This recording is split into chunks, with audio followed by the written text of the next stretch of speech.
In 1985, the Nintendo Entertainment System released alongside a small game at the time called Super Mario Bros.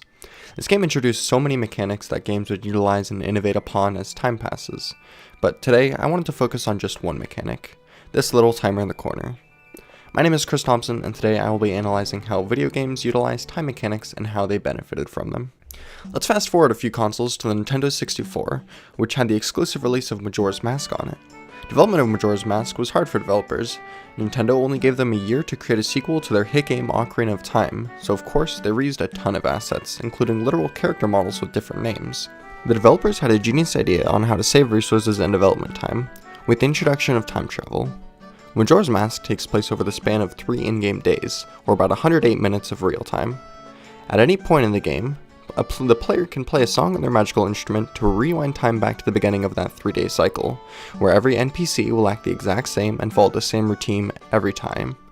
All NPCs had side quests that were only available during certain times of the day, which we refer to as a temporal frame. This crucially cut down on development time and resources, as they only had to program with 3 in-game days and just let the player redo these days over and over again. Not only that, but this game also innovated the time mechanic by weaving it into the narrative, providing experience never seen before. The next game I wanted to discuss isn't just one game, but actually is a franchise of games under the name Persona, developed by Atlus. Persona 3 came out around 2006 and was the first game in the series to introduce an in-game time mechanic that the next 3 games would follow. The game starts out around March and ends around February of the next year. You get to play out each day in these games with specific things happening on certain days or deadlines at the end of each month. Each day, you're allowed one activity during the daytime and one activity during the nighttime.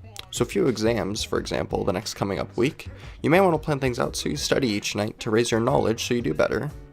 I chose Persona as a franchise to talk about because it was the first JRPG to introduce a calendar system to tell their narrative, and it has perfected it over the years. Mario Party 6 from Hudson Soft has a unique gimmick to it that was not seen in any other game in the franchise so far. The goal of the game is to play on these boards and have the most stars by the end of the game. The unique thing about Mario Party 6 is that they integrated a day/night system on each board. After 3 turns on each board, the time of day will shift, which drastically changes each board. I wanted to talk about this game because they incorporated a time mechanic into a party game, which leads to some really interesting strategies that I haven't seen before.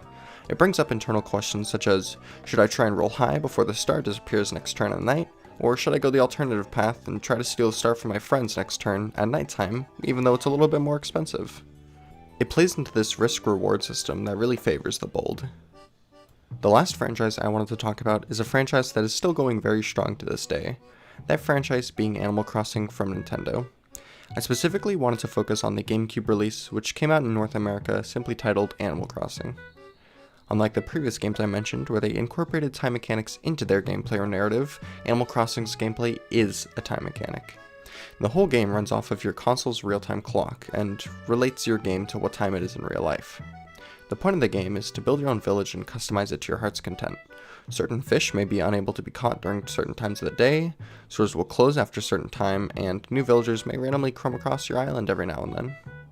Animal Crossing encourages players to not just sit down and play the game all at once, but come back every day and play the game for a little bit each day to get new things done while the sun is still up.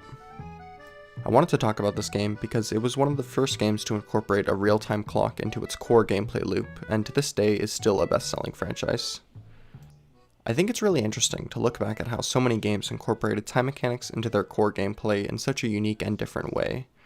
Whether it's an adventure game, JRPG, or party game, time mechanics can be introduced and innovated upon in such unique ways, which is why I chose to analyze the many ways it has been over the last 20 years.